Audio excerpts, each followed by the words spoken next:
Boa noite. Boa noite. Operação policial em Paris termina com 2 mortos e 8 presos. Uma mulher-bomba se explodiu e o mentor dos ataques pode ter morrido. Vitória de Dilma. O Congresso mantém veto à nova fórmula de reajuste da aposentadoria. Lobista Fernando Baiano deixa a cadeia. Detido na Lava Jato, ele vai cumprir prisão domiciliar após o acordo de delação premiada. Na região da Brasilândia, moradores do Jardim do Tiro ao Pombo reclamam do aumento de roubos. E após muita polêmica ao longo de 20 anos de produção, estreia o filme Chateau, o Rei do Brasil.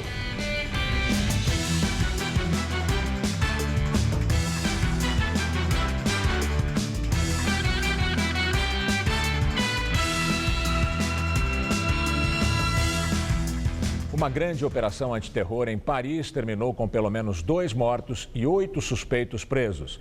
Uma mulher se explodiu. Ela seria prima do suposto cérebro dos atentados de sexta-feira. O grupo estaria prestes a fazer um novo ataque. A polícia cercou o subúrbio de Saint-Denis, ao norte de Paris, perto do Stade de France. O objetivo era capturar o suposto mentor dos atentados de sexta-feira, o belga Abdelhamid Aboud.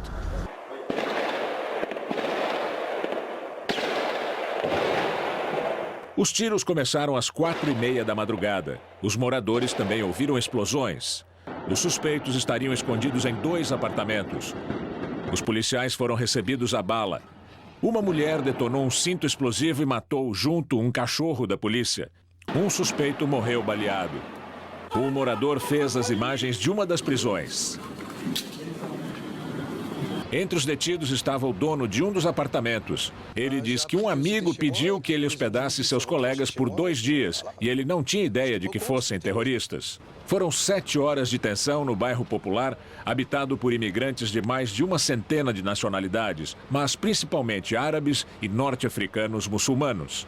A operação teria sido montada depois que os serviços de inteligência encontraram um telefone celular com uma mensagem gravada, pouco antes dos atentados de sexta-feira, dizendo: "Ok, estamos prontos." O sinal foi rastreado e os investigadores chegaram ao apartamento onde estava a mulher que se explodiu. O grupo estaria organizando um novo ataque no centro de Paris, na região comercial de La Défense. Durante a operação, algum movimento desconhecido levou a polícia a arrebentar a porta de uma igreja e fazer uma varredura. Nada foi encontrado.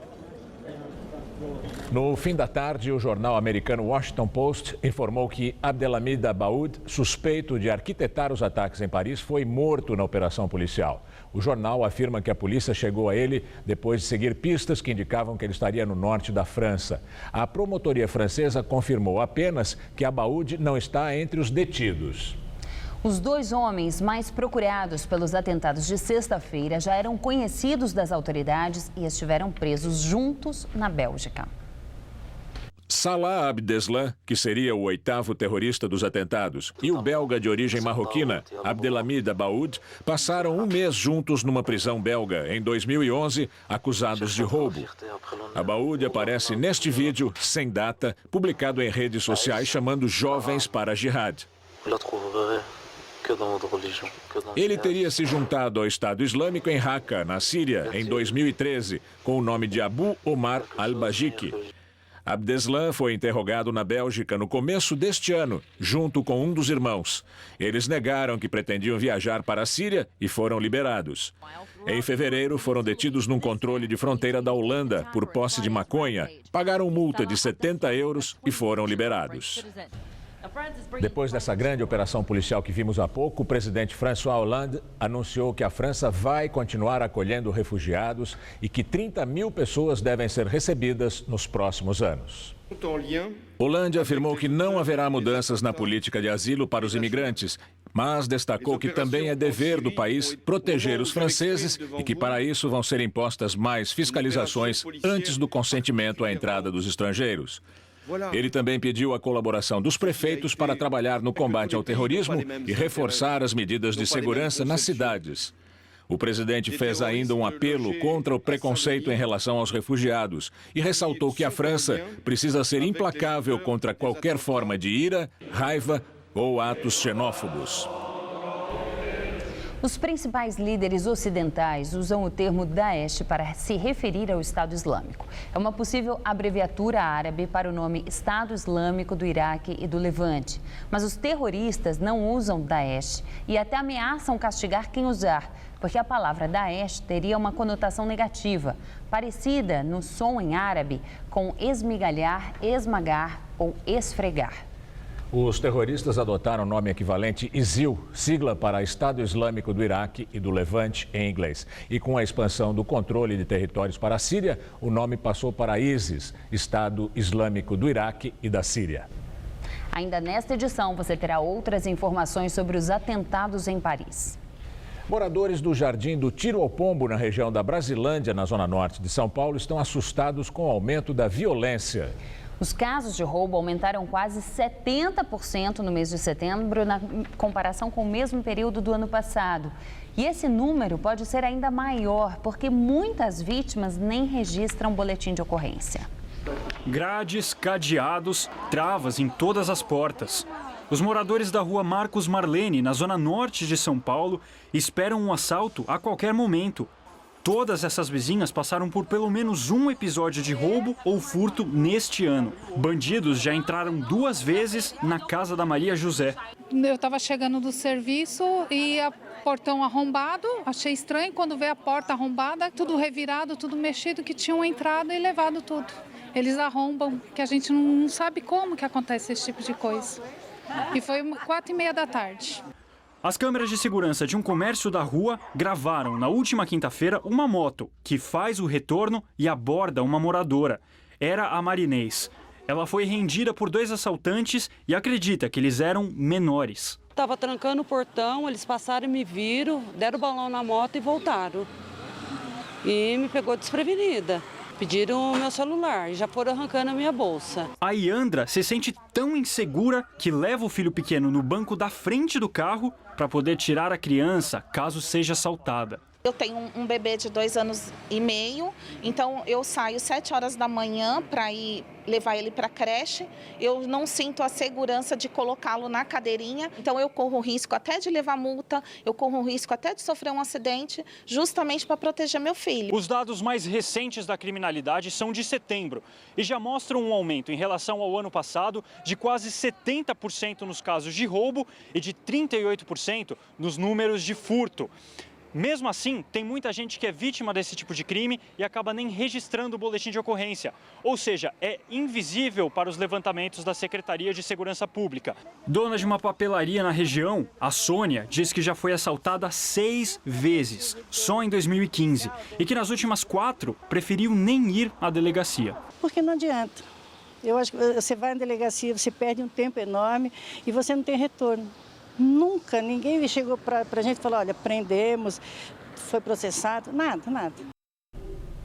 Procurada, a Secretaria da Segurança Pública não comentou o aumento da criminalidade na região. Em nota, afirma apenas que foram realizadas 12 prisões em flagrante na rua Marcos Marlene, mostrada na reportagem, 4 por roubos e 8 por furtos nos últimos 3 meses. O lobista Fernando Baiano deixou a prisão em Pinhais, no Paraná. Ele vai cumprir o resto da pena em casa, no Rio de Janeiro. Baiano foi condenado na Lava Jato em agosto por corrupção e lavagem de dinheiro e estava preso há 1 ano. Agora foi beneficiado depois de fechar o acordo de delação premiada com a Justiça. Ele vai ser monitorado por tornozeleira eletrônica e não pode sair de casa sem autorização judicial. O lobista é apontado pelos investigadores como o operador de propinas para políticos do PMDB. Segundo o Ministério Público Federal, ele operou cerca de 15 milhões de dólares. Na delação, ele citou os nomes dos PMDBistas Eduardo Cunha, presidente da Câmara dos Deputados, Renan Calheiros, presidente do Senado, do senador Jader Barbalho e do ex-ministro de Minas e Energia do governo Lula, Silas Rondô. Citou ainda o líder do governo Dilma no Senado, Delcídio Amaral, do PT do Mato Grosso do Sul. Todos negam ter recebido valores ilícitos. A CPI do BNDES marcou para a próxima terça-feira o depoimento do pecuarista José Carlos Bunlai, amigo do ex-presidente Lula. Ele é suspeito de tráfico de influência e irregularidades na obtenção de empréstimo do banco. O nome do pecuarista também aparece nas investigações da Lava Jato. O deputado Carlos Zaratini, do PT daqui de São Paulo, disse que vai recorrer ao plenário da Câmara contra a convocação de Mulay. O Zaratini alega que o requerimento de convocação não constava da pauta da sessão em que foi aprovado, mas sim de uma reunião anterior. O governo consegue vitória e mantém vetos no Congresso Nacional. O Palácio do Planalto conseguiu manter os vetos ao projeto que estenderia reajuste do salário mínimo a aposentadorias e pensões e o reajuste do judiciário. Se derrubados, o governo calculava um gasto de 47 bilhões de reais até 2019. Para o ministro da Fazenda, Joaquim Levy, a manutenção dos vetos contribui para a superação da crise. Acho que elas reforçam o compromisso da sociedade brasileira com a gente superar essa fase, a gente entrar numa fase de crescimento, de discussões, das coisas mais importantes para a nossa economia, para a gente fazer essa transição aí do período pós-boom das commodities e fazer tudo que precisa. Já para a oposição, a vitória do governo é fruto do balcão de negócios. Há aqui no Congresso uma estratégia deliberada de parlamentares que criam dificuldades para obter facilidades. É desta forma que ocupam um espaço maior no Executivo. É lamentável que isso ocorra, não é uma relação republicana entre o Executivo e o Legislativo, mas é o que nós constatamos. E agora há pouco, o Congresso Nacional decidiu derrubar um veto da presidente Dilma Rousseff que dava prazo de 15 dias para que os bancos repassem 70% dos valores de depósitos judiciais aos estados, municípios e ao Distrito Federal. Agora, os parlamentares analisam os vetos ao financiamento empresarial às campanhas políticas. Vamos agora ao comentário de Josias de Souza, direto de Brasília. Ele fala sobre as votações dos vetos no Congresso.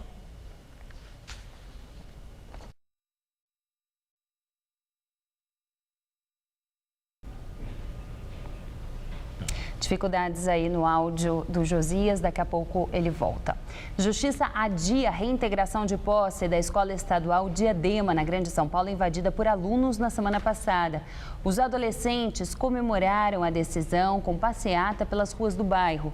A Secretaria Estadual da Educação confirma que 30 escolas foram invadidas. O dia começou sem aulas na Escola Diadema, na Grande São Paulo. No portão, o cadeado trancado. Poucos podiam entrar, só com a permissão dos estudantes que fazem o protesto dentro do colégio. Eles são contra o encerramento do ciclo do ensino médio nessa escola, fruto da reorganização da rede proposta pelo governo do estado. A promessa de uma reintegração de posse no período da tarde trouxe apreensão para pais e alunos, mas o grupo prometeu resistir, mesmo com a eventual presença da polícia. As pessoas ainda não sabem muito bem o que vai acontecer, né? Mas está bastante confiante, porque essa é a última opção que a gente tem, né? Escrevemos cartas, fomos lá no plenário, fomos na diretoria, fomos na Câmara, fizemos abaixo-assinado e não teve conversa. Os estudantes são menores de idade, por isso não podem ser identificados sem o consentimento dos pais. Mas são eles que estão à frente dessa mobilização. Os alunos que ocuparam essa escola deixaram a gente entrar para mostrar como é que está o clima aqui dentro. Desde o dia 9, eles estão acampados aqui dentro, ocupando com as malas, com barracas, dormindo aqui, comendo aqui. Pelo menos 30 pessoas dormem todas as noites aqui, desde a segunda-feira, que foi o dia 9. Quem não consegue voltar para casa para tomar aquele banho, improvisa aqui mesmo na escola. Tem uma mangueira e o pessoal vem nesse banheiro aqui para tomar banho do jeito que dá. Olha, a gente chegou agora no horário que também chegou o almoço. As quentinhas com frango, salada, farofa e batata foram doadas pelo Sindicato dos Professores.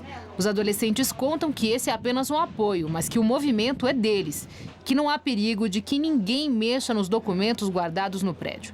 Ontem, o secretário de Educação, Hermann Vorwald, disse que as reintegrações de posse são necessárias, sobretudo, para preservar históricos escolares e outros papéis guardados nas escolas. O papel da direção, os computadores é da direção. A gente tem um consenso que a gente não mexeria nem chegaria perto da direção. A escola está totalmente preservada. Do lado de fora, muitos alunos e pais acompanhavam o que iria acontecer. Demoramos tantos anos para conseguir uma vaga aqui nessa escola, considerada a melhor escola de Diadema. Para quê? 2 horas da tarde, hora marcada para ser o horário limite da reintegração de posse. Por enquanto, nenhum sinal de que ela vai ocorrer. E os alunos aqui na porta fazem bastante barulho.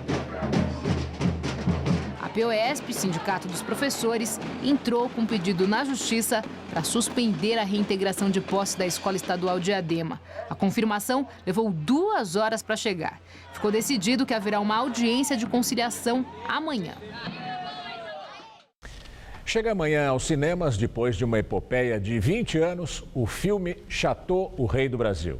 Inspirado no livro do escritor Fernando Moraes, o filme mergulha na vida do jornalista, empresário e político Assis Chateaubriand. O paraibano Chateau virou um magnata das comunicações ao fundar os diários e emissoras associados à revista Cruzeiro e foi ele quem trouxe a televisão para o Brasil, inaugurando a primeira emissora no país, a TV Tupi. Teve muita foto, abraço, celebridade, mas não era uma estreia de cinema qualquer. Afinal, não é sempre que um filme demora 20 anos para ficar pronto. Aliás, esse pode ter sido o primeiro aqui no Brasil. O projeto do filme Chateau, o Rei do Brasil, começou em 1995. O longa foi rodado entre 98 e 2004, mas teve muita confusão em todo esse processo. O filme teve as contas reprovadas pelo Tribunal de Contas da União. O diretor, Guilherme Fontes, foi processado muitas vezes. Hoje, ele atribui a demora às dificuldades de captar recursos por conta da fama negativa que a repercussão gerou. Então, quando me desafiaram, ele desviou, ele fez isso, ele é mau administrador, não sei o que. Eu falei, é? Então vamos ver quem é. Então eu vou esperar, vai todo mundo esperar até ele ficar pronto. Então agora eu quero ver se a cobra vai ou não vai fumar. Estás ameaçando o presidente da República? Chateau, o Rei do Brasil, é um filme baseado no livro de mesmo nome do escritor Fernando Moraes, que fez uma biografia sobre o magnata das comunicações Assis Chateaubriand. O livro traz uma descrição fiel e minuciosa sobre a vida política e social do Brasil. Já o filme tem mais espaço para ficção. E o cinema, quando ele é muito didático, muito histórico, muito assim, eu acho que é menos fascinante do que uma história mais fábula, sem perder as impressões reais da vida, sem perder o caráter do personagem. Nas telas são 11 personagens. Marco Rica dá vida a Chateaubriand. Ele se vê dentro de um show de televisão que mostra a aventura que foi a construção e o declínio de seu império de comunicação. A mão do Chateau, na verdade, conduz o espectador, eu ia falar leitor, conduz o espectador por um século da vida brasileira. Política, artes, jornalismo, comunicação. O Chateau é um barato. O longa ainda tem Andréa Beltrão, Juca de Oliveira e muitos outros. Paulo Betti vive Getúlio Vargas. Meu Getúlio é uma homenagem ao Oscarito, ao Ronald Golias, não é um Getúlio realista. É um Getúlio, porque o filme é uma alegoria, assim, O filme tem um aspecto meio tropicalista, assim. Então é um Getúlio de um programa do Chacrinha. Chateau, o Rei do Brasil, está em cartaz em São Paulo e no Rio de Janeiro. Apesar do tempo entre as filmagens e a estreia, ele se mantém atual. E o meu foco era o Chateaubriand. Me interessava o presidente, me interessava o amigo, me interessava o traidor, me interessava o falastrão. Então, um pouco de cada uma desses personagens, eu fui construindo os meus. Desde quando alguém no Brasil tem autoridade para julgar o meu caráter? O embaixador não morreu ainda, não. A arma dele é escrita. Jagunço não pode dar luta. A pátria me chama, mano. Protesto fecha trecho do Rodoanel no sentido Perus. Os manifestantes pediam por moradia e educação na região de Parelheiros, zona sul da capital. No quilômetro 54 do Rodoanel, altura do pedágio, eles atearam fogo em objetos e usaram pneus para interditar todas as faixas do trecho por mais de 1 hora. Houve congestionamento na altura do quilômetro 55 da rodovia Regis Bittencourt. A manifestação terminou por volta das 7 da manhã, quando a pista começou a ser liberada para a passagem de veículos. Funcionários da concessionária responsável pelo trecho limparam a via e a situação foi normalizada. As cidades brasileiras têm limite de velocidade alto demais, na opinião do diretor do Banco Mundial para o Transporte, Pierre Gislan. As 45 mil mortes anuais no trânsito, segundo o Banco Mundial, causam prejuízo de até 360 bilhões de reais. Guislan, que está no Brasil para um seminário, elogiou a política de redução de velocidade em São Paulo e disse que todas as cidades que baixaram o número de acidentes fizeram a mesma redução. O diretor do Banco Mundial criticou a segurança dos automóveis brasileiros. Ele disse que é um paradoxo que o Brasil exporte carros com padrão muito alto de segurança para os Estados Unidos e Europa e venda aqui carros com muito menos segurança. O Brasil tem quase 24 mortes no trânsito por grupo de 100 mil habitantes. O Chile e a Argentina têm a metade, 12 mortes por grupo de 100 mil habitantes. O paulistano enfrentou mais um dia quente e abafado e até o final da noite de hoje pode chover forte na capital. E amanhã vai ser a mesma coisa, a tendência é exatamente a mesma, calor e chuva. Vamos aos detalhes da previsão para o Brasil e todo o estado de São Paulo com Luciana Magalhães.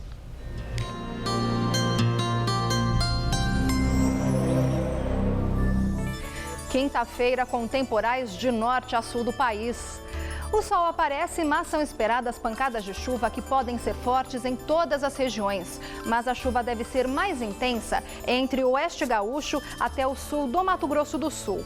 E o tempo fica fechado com chuva forte a qualquer hora do dia, no centro-norte de Minas e no Espírito Santo. Já em Rondônia e nesta faixa que vai do Amapá até o norte da Bahia, o tempo fica bastante quente e firme. Máximas amanhã de 31 graus. Em Maceió, 37 no Rio de Janeiro e de 29 em Curitiba.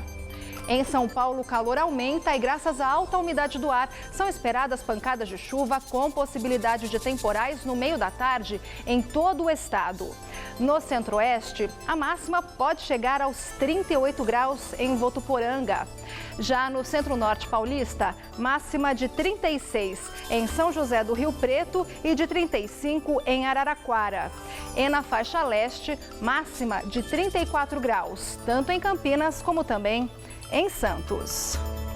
Aqui na capital paulista, tanto quinta quanto sexta-feira, o sol aparece entre nuvens e são esperadas pancadas de chuva à tarde e à noite, máximas de 33 e 31 graus. E o fim de semana começa com chuva e algumas aberturas de sol à tarde. A máxima cai para os 24 graus. E agora, espero, o comentário de Josias de Souza, direto de Brasília. Ele fala sobre as votações dos vetos no Congresso. Dilma Rousseff vai comer o peru de Natal no Palácio da Alvorada. O plano da oposição de arrancá-la da cadeira de presidente com um pedido de impeachment fracassou. Dilma vai prevalecendo sobre os seus rivais no Congresso por 3 razões. Ela se abraçou ao denunciado Eduardo Cunha, que é o dono da gaveta que guarda os pedidos de impeachment na Câmara. Ela comprou o apoio de parlamentares com cargos e verbas públicas e, principalmente, as ruas voltaram para casa.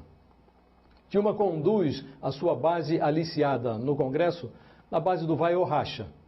E a infantaria vai avançando, ainda que rachada. Entre ontem e hoje, a presidente obteve no plenário do Congresso, naquilo que era essencial, a confirmação de vetos a projetos que eram considerados tóxicos pelo Tesouro Nacional. O próximo objetivo de Dilma é obter do plenário do Congresso uma autorização para transformar o que deveria ser um superávit nas contas de 2015, superávit de 66 bilhões de reais, num déficit de 120 bilhões de reais.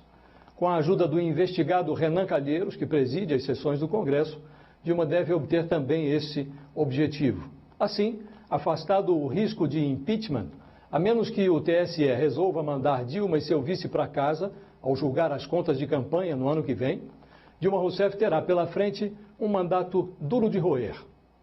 A recessão de 2015 já está contratada. A recessão de 2016 também já está contratada. Os brasileiros logo perceberão que o pesadelo pode ser melhor do que o despertar. Boa noite. A Prefeitura de São Paulo vai usar drones para combater o mosquito da dengue. Os aviões não tripulados vão fiscalizar imóveis desocupados e de difícil acesso, segundo o secretário da Saúde, Alexandre Padilha. Esse trabalho deve começar já no mês que vem. Com a descoberta de casos de Zika vírus transmitido pelo mosquito da dengue, autoridades sanitárias estão preocupadas com a chegada do verão, quando a proliferação do Aedes aegypti é maior. Ribeirão Preto, por exemplo, já tem neste momento quase 4.000 casos de dengue, 9 vezes mais que no ano passado. O estado de São Paulo calcula que terá 250.000 casos em 2016. Essa notícia de que nós vamos combater mosquito com avião não tripulado lembra uma criação genial de Stanislau Ponte Preta, o FEBEAPA, o festival de besteiras que assola o país. Os mais velhos certamente vão lembrar e os mais jovens devem procurar no Google, vale a pena.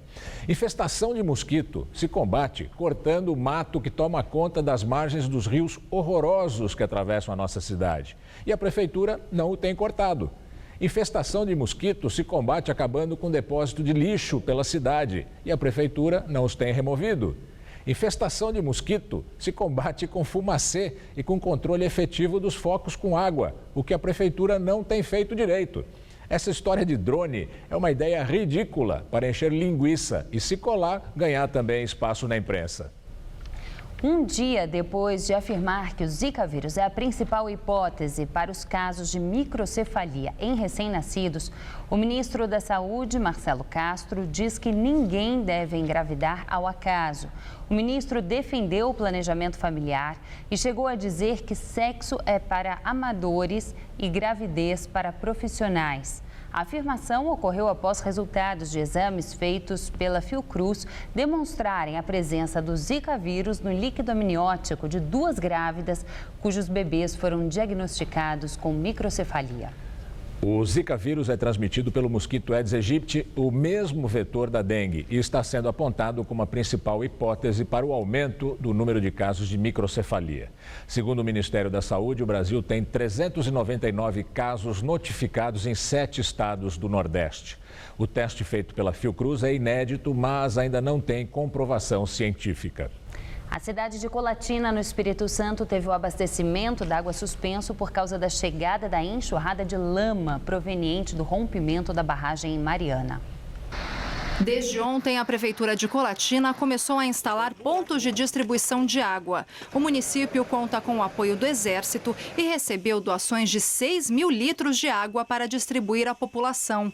Ontem, a presidente Dilma Rousseff afirmou, depois de reunião com os governadores de Minas Gerais e do Espírito Santo, que será lançado em conjunto com os 2 estados atingidos pelo rompimento da barragem da Samarco, um plano de recuperação do Rio Doce. Entre as medidas estão a revitalização das nascentes e da mata ciliar. O acidente ambiental é o maior da história de Minas Gerais. 11 pessoas morreram, sendo que 4 corpos ainda não foram reconhecidos e 12 estão desaparecidas. O diretor do Departamento Nacional de Produção Mineral, o órgão federal que fiscaliza barragens, pediu demissão. Celso Luiz Garcia alegou motivo de saúde. O nome do substituto ainda não foi anunciado. Vamos agora ao comentário de política com Bob Fernandes. O PSOL tem 5 deputados na Câmara. Nesta quinta, foi notificado o pedido de cassação contra mais um deputado do PSOL. O terceiro alvo de pedido de cassação contra deputados do PSOL do Rio de Janeiro em um mês. Desta vez, a representação teria sido de Alberto Fraga, do DEM de Brasília, contra Glauber Braga. As outras representações são de Paulinho da Força contra Chico Alencar e de João Rodrigues, PSD de Santa Catarina, contra Jean Willis. Alberto Fraga, tenente-coronel da PM, citado sempre como integrante da Bala. Para mais informações, bastam 2 cliques no site de buscas. Paulinho, que dá força e solidariedade a Eduardo Cunha, acusa Chico Alencar por suposta quebra do Código de Conduta. Segundo Paulinho, Alencar teria recebido doações eleitorais de funcionários de seu gabinete e usado notas frias de empresa falida. Chico Alencar diz ter encontrado 25 mentiras, falsidades, afirmações enganosas e impropriedades na representação de Paulinho. Em debate na Câmara, João Rodrigues criticou Willis por sua presença no BBB Brasil e disse que ele é a escória do Brasil. Willis, na resposta em plenário, citou ladrões de dinheiro público, bandido e fascista. Há pouco, Jean Willis foi eleito pela 3ª vez consecutiva o melhor deputado e apontado pela revista The Economist como um dos 50 mais influentes personalidades do mundo no tema diversidade. Willis marca sua atuação pela ampla defesa de direitos e liberdades civis. o deputado Rodrigues tem todo o direito de sentir ânsias diante de Jean Willis, que é homossexual assumido, e de seu ideário, e de dizer isso. Da mesma forma, se tem o direito de desconfiar de ação tão obviamente articulada por parte da Cunholândia, como se tem o direito de pensar essa ação para expulsar 3 deputados do PSOL como algo que remete ao mesmo termo usado pelo deputado: escória deste país. Boa noite. Em Brasília, 2 policiais civis foram presos em uma marcha de mulheres contra o racismo. De acordo com a PM, os agentes deram tiros para o alto durante a passeata. A confusão aconteceu durante a Marcha das Mulheres Negras contra o Racismo em frente à esplanada dos ministérios. Segundo a Polícia Militar, os 2 policiais civis foram detidos após dispararem para o alto. Um deles chegou a atirar 4 vezes para cima e alegou ter se sentido ameaçado pelos integrantes da marcha. Pelo menos um deles faz parte de um grupo que está acampado em frente ao Congresso e defende a volta dos militares ao poder. No meio do tumulto, o deputado Paulo Pimenta, do Partido dos Trabalhadores do Rio Grande do Sul, foi atingido por gás de pimenta. De acordo com a assessoria do parlamentar, ele conversava com representantes da marcha no momento do incidente. O deputado foi encaminhado ao socorro médico, mas foi liberado em seguida. De acordo com a Polícia Militar, a marcha contou com pelo menos 10 mil integrantes. Já para a organização do evento, foram 20 mil pessoas. O comentarista do Jornal da Gazeta, Vinícius Torres Freire, está em Paris. Ele foi enviado à França pelo jornal Folha de São Paulo. Vinícius conversa agora conosco por telefone e tem outras informações ao vivo. Olá, Vinícius, você me ouve bem? Olá, Gamberini, ouço sim. Vinícius, como Boa noite. Como é que está a cidade agora, depois dessa grande operação hoje, em que provavelmente, segundo o jornal Washington Post, foi morto pela polícia um dos líderes, ou o líder desses atentados de sexta-feira? Bom, primeiro ainda não tem confirmação mesmo oficial de que tenha sido o Abaúde, que tenha sido morto. Eu estive lá na polícia hoje, estão tentando identificar o corpo de um desses terroristas mortos que estava despedaçado pelas bombas e pelo desabamento de parte do prédio. Acredito que eles estavam dizendo que, por enquanto, pela análise que eles tinham, que podia ser um parente ou mesmo o Abaúde, mas ainda não tinha confirmação oficial. Mas isso também pode ser despistagem da polícia francesa. Agora, o clima na cidade hoje, a cidade continua funcionando muito bem. Alguns pontos turísticos estão meio abandonados, mas as pessoas tocam a sua vida. Elas estão lotando os metrôs, estão nos cafés e tal. E hoje tinha uma segurança muito reforçada nos 3 metrôs de Paris. Tinha a polícia militar, que raramente fica policiando a rua ostensivamente, e a tropa de choque estava nos trens, em trios, com fuzis. Mas mesmo assim, as pessoas davam de ombros e continuavam tocando a vida. A cidade é um pouco acostumada com o atentado, mesmo que esse tenha sido especialmente horroroso, a cidade é um pouco acostumada. Nada fechou.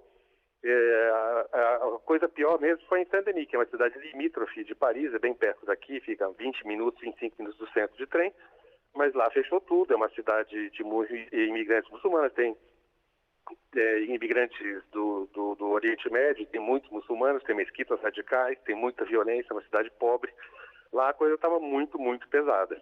O que me chamou muito a atenção hoje, Vinícius, foi uma declaração do Hollande, que depois dessa operação, em que ele disse que a França deve continuar e vai continuar recebendo refugiados do Oriente Médio e do Norte da África, né?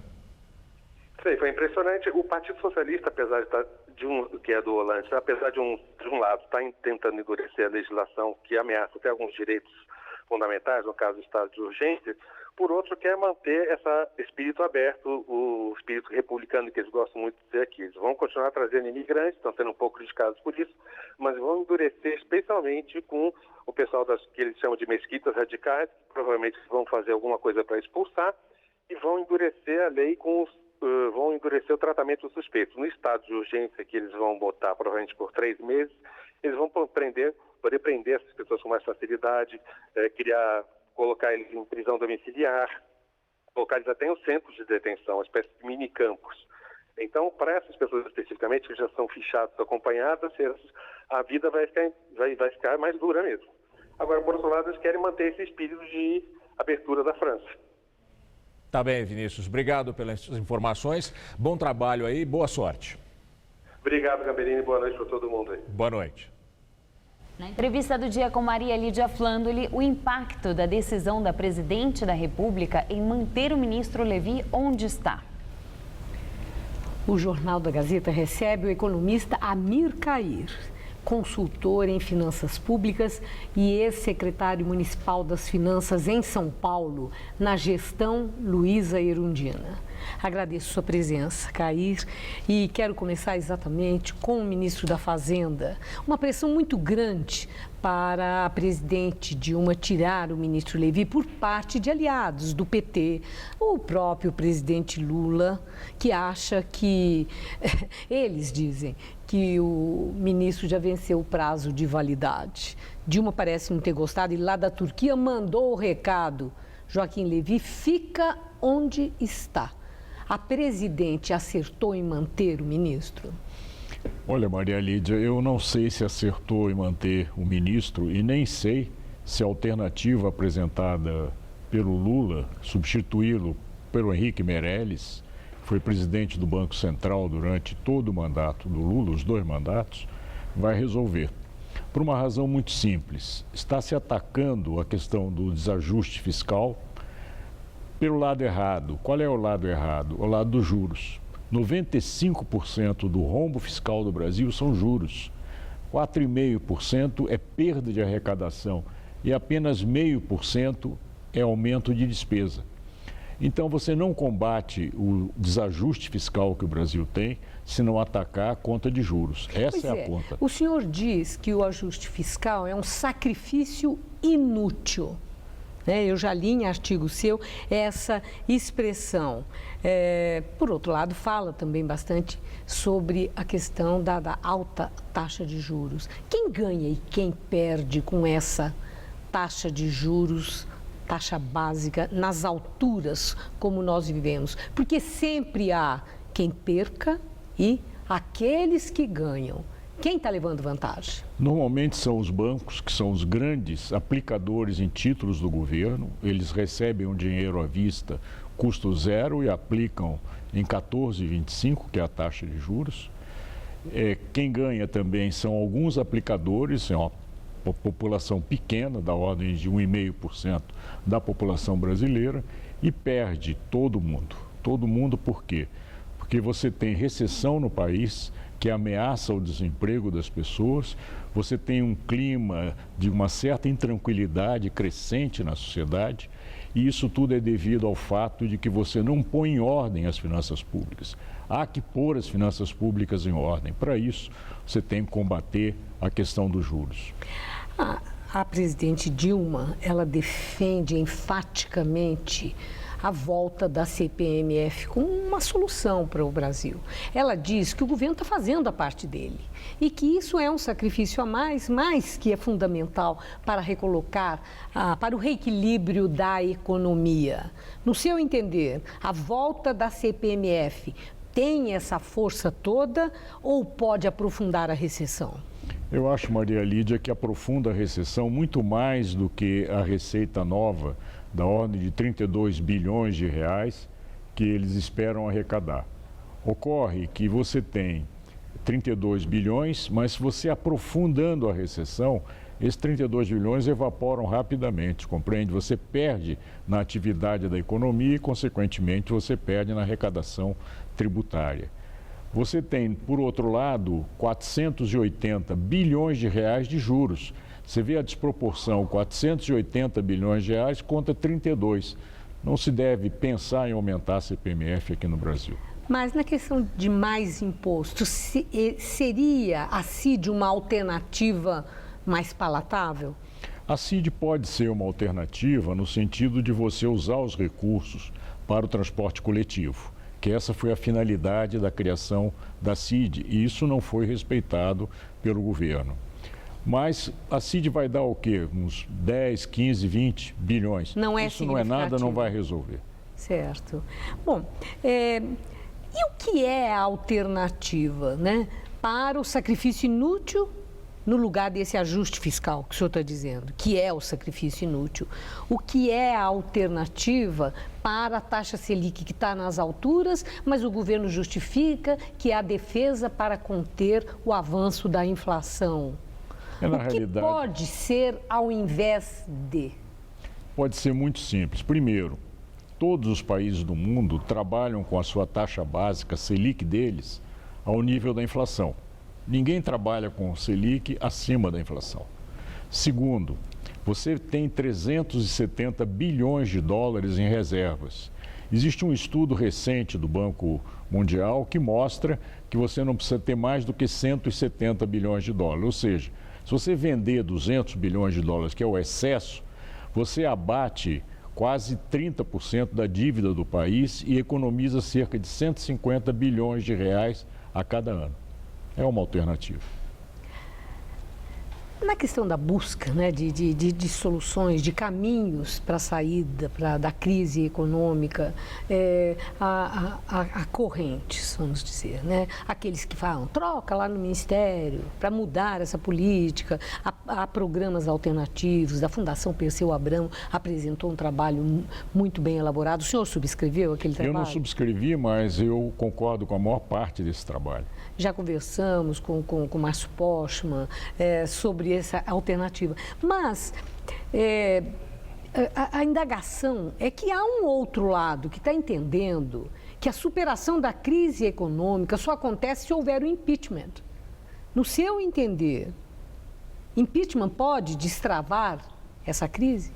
Olha, Maria Elide, sinceramente eu não sei se o impeachment resolve alguma coisa. Sempre se procura alguma solução, uma solução milagrosa, uma solução como se resolvesse. Se houver o impeachment, o que eu acredito é que não vai se mexer na política econômica, pelo menos a como está colocada. Na disputa eleitoral tinha o Aécio, tinha a Dilma, cada um com a sua proposta. A Dilma propunha uma coisa que mudou para o lado do Aécio. Então, se entrar outra corrente diferente dessa, vai fazer exatamente o que vem sendo feito. Ou seja, você vai continuar a botar um ministro da Fazenda que serve aos interesses do mercado financeiro, quando você deveria ter um ministro da Fazenda que representasse a economia real, ou seja, aqueles que produzem, a indústria, o comércio, a agricultura. Rapidamente encerrando, o que pode resgatar a confiança perdida, a confiança que está em níveis tão baixos que desestimula qualquer tipo de investimento? Eu acho, Maria Lídia, que o mais importante nisso tudo é você recuperar o crescimento econômico. Isso não é uma questão difícil, foi uma questão abandonada em função do tal do ajuste fiscal, que criou um verdadeiro desajuste fiscal. E enquanto você não mudar esse clima e não mudar a perspectiva que as pessoas precisam ter para trabalhar em paz, para viver em paz com as suas famílias, para honrar os seus compromissos, então, enquanto isso não acontecer, nada vai mudar. Obrigada, Mircair, por seus esclarecimentos. Uma boa noite. Boa noite. Gamberini. Você vai ver a seguir. 4 jogos marcam a volta do Campeonato Brasileiro. E mais informações sobre as investigações dos atentados em Paris. França e Rússia intensificam ataques ao Estado Islâmico na Síria. Meu filho foi vítima do álcool. Não, ele não bebeu. Quem bebeu foi a mulher que atropelou e matou o Vitor em cima da calçada. Isso não foi um acidente. Vamos todos respeitar os pedestres, a sinalização, os limites de velocidade e nada de beber antes de dirigir. Se a gente sabe o que tem que fazer, por que não faz? Vida, dê preferência. Detran, Governo do Estado de São Paulo. Uma sociedade melhor é a que oferece lugar para todos. Para mim, o lugar do negro é no esporte. Para mim, o lugar do negro é nas universidades. Para mim, o lugar do negro é no judiciário.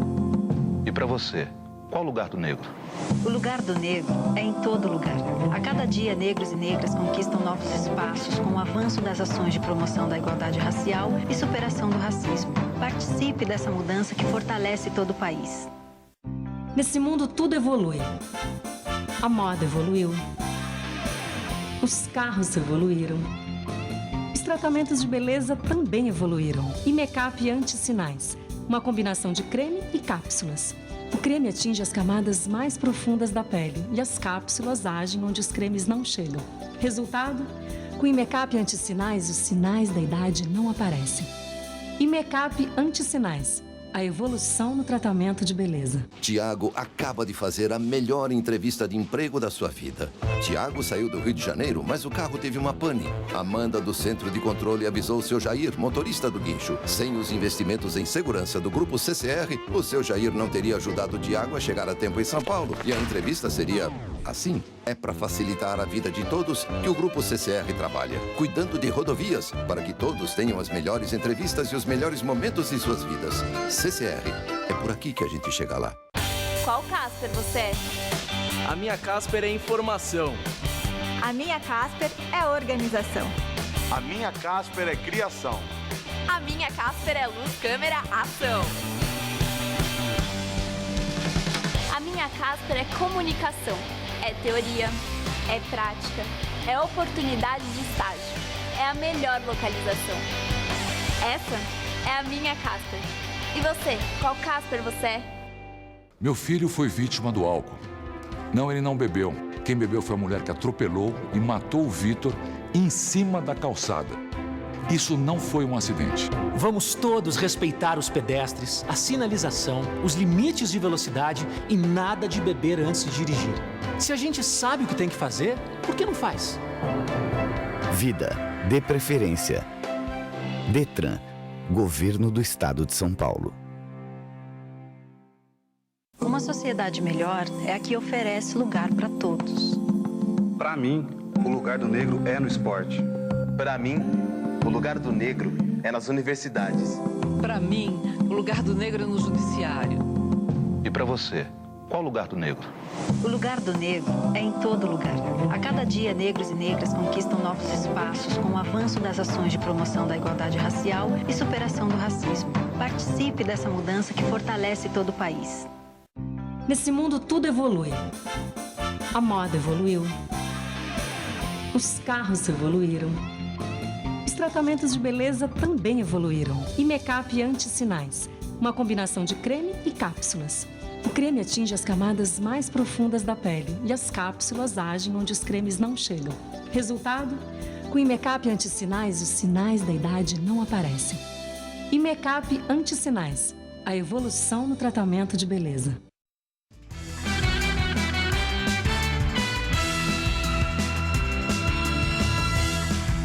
E agora as notícias do esporte com Rodolfo Gamberini e Celso Cardoso. A seleção brasileira venceu o Peru e melhorou na classificação das eliminatórias. E o futebol te convenceu, Celso?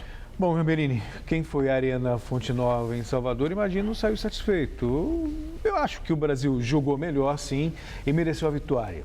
E além da melhora no futebol apresentado, com esse resultado, o Brasil termina a temporada 2015 das eliminatórias sul-americanas na terceira colocação com 7 pontos, atrás apenas do Uruguai, que tem 9, e do líder Equador, com 12. Vamos aos gols.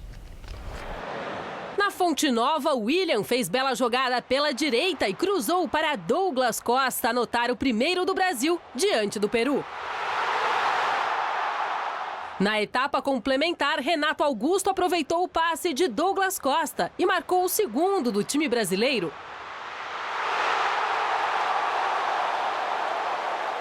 E Douglas Costa estava mesmo impossível. Chute forte do camisa 7. O goleiro deu rebote e Felipe Luiz definiu o jogo. Brasil 3, Peru 0. Quer falar desse jogo? Podemos falar sim, o Brasil realmente foi melhor. Renato Augusto entrou como titular, se encaixou bem no time. Douglas Costa também jogou bem, mas o grande nome da seleção, curiosamente, foi nessa partida e tem sido nas eliminatórias o William. O William tem jogado muito, ontem estava endiabrado atuando pelo lado direito, no segundo tempo atua pelo lado esquerdo, mas dessa seleção é o jogador mais regular. E o Neymar, hein? É isso que me chama a atenção, né? Eu conversei até com o Flávio Prado no Gazeta Esportiva, ele acha que o Neymar não rende porque o Brasil não é o Barcelona, não tem os mesmos jogadores com a mesma qualidade. Precisaria convocar o Luiz Soares. Mas, sinceramente, acho que o Neymar, que é candidato a um dia ser melhor do mundo, precisa se apresentar mais, tem que buscar o jogo. Tá. Não pode só ficar esperando a bola no pé. Concordo. Outras 4 partidas completaram a 4ª rodada das eliminatórias para a Copa do Mundo e encerraram as participações das seleções neste ano. A seleção argentina conseguiu a primeira vitória ao vencer a Colômbia por 1-0 em Barranquilla, na Colômbia. O Equador bateu a Venezuela por 3-1, mantendo assim a liderança e 100% de aproveitamento das eliminatórias. Paraguai e Bolívia se enfrentaram no Defensores de Chaco, em Assunção, e os paraguaios venceram por 2-1. Já o Uruguai goleou o Chile por 3-0 em Montevidéu. Como é que estão essas seleções, na sua opinião, senhor? O Equador sobrando, o Uruguai surpreendendo, decepção mesmo por enquanto. Colômbia, Chile e Argentina. Esperava-se, né? Mais. Bom, hoje as atenções se voltam, nesse momento, para o Campeonato Brasileiro. 4 jogos acontecem nesta quarta-feira. Neste momento jogam Goiás e Curitiba no Serra Dourada em Goiânia. E por enquanto Curitiba vence por 1-0, gol com 25 segundos de jogo. Logo mais às 9 da noite tem Ponte Preta e Figueirense no Moisés Lucarelli. Avaí e Joinville na Ressacada em Florianópolis. E Atlético Paranaense e Palmeiras na Arena da Baixada. Palmeiras que inicia hoje uma sequência de jogos decisivos. Daqui a uma semana, o Palmeiras começa a decidir a Copa do Brasil contra o Santos. Mas antes disso, o Verdão vai disputar 2 partidas pelo Brasileirão. Hoje contra o Atlético Paranaense em Curitiba e sábado frente ao Cruzeiro jogando em casa. E por isso, o foco todo nesse momento está para o Campeonato Nacional. A gente precisa vencer, precisa do resultado. Já tem 3 jogos, se não me engano, que a gente não vence. E a gente precisa vencer para subir mais na tabela, para voltar a encostar lá no grupo dos 4. E também contra o Santos, né? Mas a gente não pensa no Santos, estamos pensando só no Atlético Paranaense. Para a partida dessa noite, Zé Roberto foi deslocado para a lateral esquerda. Amaral entra no meio-campo, mas a principal novidade está no ataque. Com Lucas Barrios na seleção do Paraguai, Cristaldo está confirmado pelo setor. O Cristaldo é um jogador que movimenta mais, né? Vai procurar mais o jogo, vai poder voltar mais para ajudar na marcação. 2 grandes jogadores. A gente espera quando o Barros voltar também, volte bem para poder ajudar o Palmeiras. Na tentativa de marcar os gols que normalmente estão na responsabilidade de Lucas Barrios, Cristaldo vai ter Dudu como parceiro. E no que depender dele, o argentino pode ficar tranquilo, pois Dudu está com o pé mais do que calibrado. Dominei ela, subiu, né? Aí teve a oportunidade de dar a bicicleta. Poderia ser dia de quarta e domingo, né? Pra ficar mais bonito, mas foi um bonito gol. Pena que foi só no recreativo, valendo mesmo. Que não seja de bicicleta, que seja normal mesmo pra gente vencer o jogo. É bonito e frustrante, porque o gol lindo foi num treino. Belo gol mesmo. Obrigado, Celso. Boa noite. Até amanhã. Obrigado. Juliana?